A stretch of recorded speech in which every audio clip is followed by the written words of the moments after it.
chemical reactions are used for generation of electric current that we have seen in electrochemical cells, and electrolytic cells current is getting converted or current is getting used for carrying out chemical reactions. Okay, so we also have to see about storage cells, a little about which we have seen earlier. In the storage cell, we have seen about dry cell or Leclanche cell. Now we have to also see about lead acid batteries.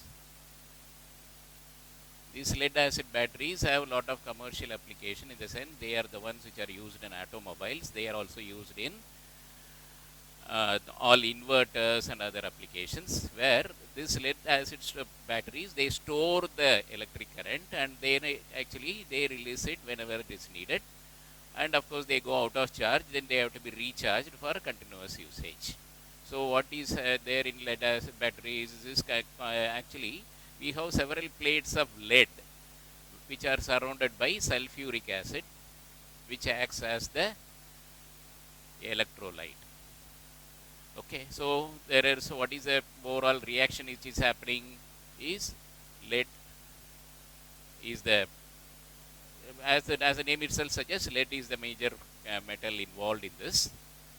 Lead is getting converted to Pb2 plus, and this process gives 2 electrons. Okay, these 2 electrons are used by PbO2. They are used by PbO2 to become H2O, and of course some sulfate ions also are involved. Sulfuric acid is always there. No, it is there in sulfuric acid is there both in the anode as well as in the cathode compartment. So this gets converted as Pb sulfate plus H2O. Okay, the electrons which are generated are getting used in the second step. So this is a typical lead acid battery. We also have fuel cells. What are fuel cells? Fuel cells are supposed to be cells which uses the typical hydrogen plus oxygen gas. The conversion of it to water is getting used in this fuel cell. H2 plus O2 gives H2O. Using this reaction, the fuel cells are, they are of the latest concept. They also are supposed to be environment friendly, because the hydrogen and oxygen are very much available in the air, and the product which is released also is water, which is environmental friendly, doesn't affect the environment. So these are about the, though these are cells which are used for continuous supply of electric current, like a typical Leclanche cell or a dry cell, and then the storage cell like lead acid battery, where if there is no current, you can use them for generate as a mini generator, and then fuel cells for continuous supply of electric current. These are part of what is it? The first part where we have seen that where electric current is used for generation of electric current, or sorry, chemical reactions are used for making electric current, or electric current is used for making the chemical reaction. In which part are they coming? So is there, so this is the chemical reactions which are happening, which produce electrons. The electrons move from one end to another, that is anode to cathode, and so electric current is generated. So these are examples of electrochemical cells. So far we have seen about the beneficial effects of electrochemistry, in the sense electrolysis as well as other electrochemical reactions. So anything can not be always good. There will be some sort of bad element or bad thing in all. Like that, the other bad thing of the electrochemistry is the corrosion. You know what is corrosion? You would have seen typically parts of iron in our houses, and over the period of time, there will be a brown like thing formed over the iron surface, and over a period of time there is also a hole will be in the smooth surface of the iron. Let it be any of the iron parts. So what is this? We call this as rust. So the rust itself is a electrochemical reaction. What is happening in rust?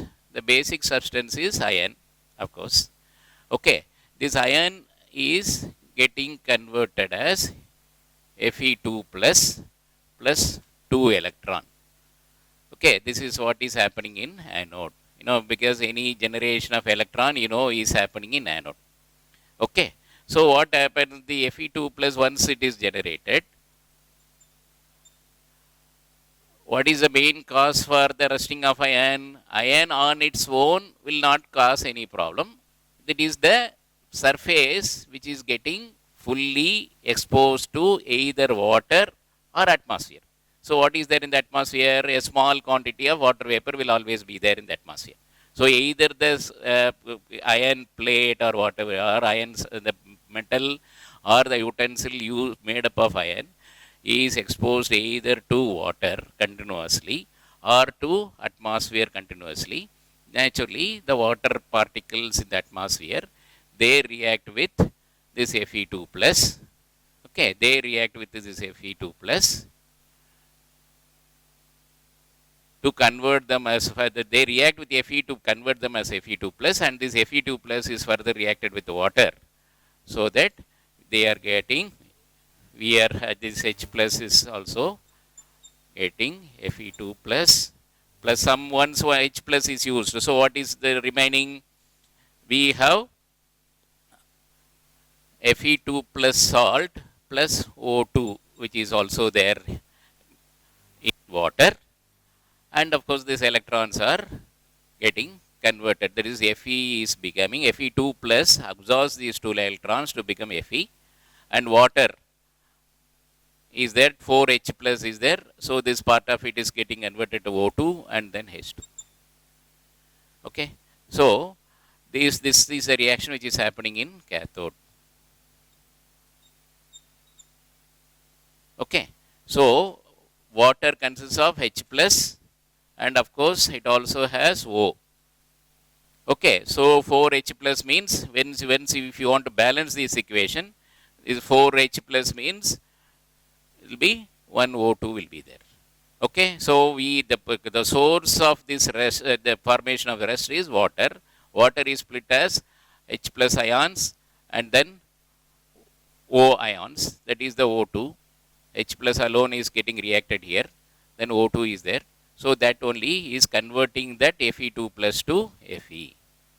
Okay, so plus H2 is left on its own. So if you take, these are the electrochemical reactions which is happening, but if you take chemically, rest is Fe2O3, okay, Fe2O3 plus water, and how much of water? That is, you can't say exactly the quantity, this X2O. Depending upon the degree of dissociation, the X molecules of water may vary. Okay, so this is it becomes a salt of Fe, Fe2O3. Okay, this oxygen is decreasing, so it becomes a salt of Fe2O3. So the rest is a ferrous or ferric oxide containing X quantity of water molecules in it. This is called the rust. So chemically, rust is Fe2O3 XX2O. Over the period of time, the rust eats away more of iron, so that the surface, the uniform surface, is becoming thinner and thinner, and it is also getting fully extinct, in the sense we have big holes in different places of the plates, of iron plates are this thing. This phenomenon you can also see in silver. Okay, any silver substance, if you are exposing to atmosphere, actually here silver, gets a deposit of sulfide Ag2S, and it leads to a black coloration of the silver particle. So that's a reason, if the silver is left unused for a long time, it becomes black actually. So but this black can be removed by using certain other substances, but if it is a very pure sulfur, it has to become black.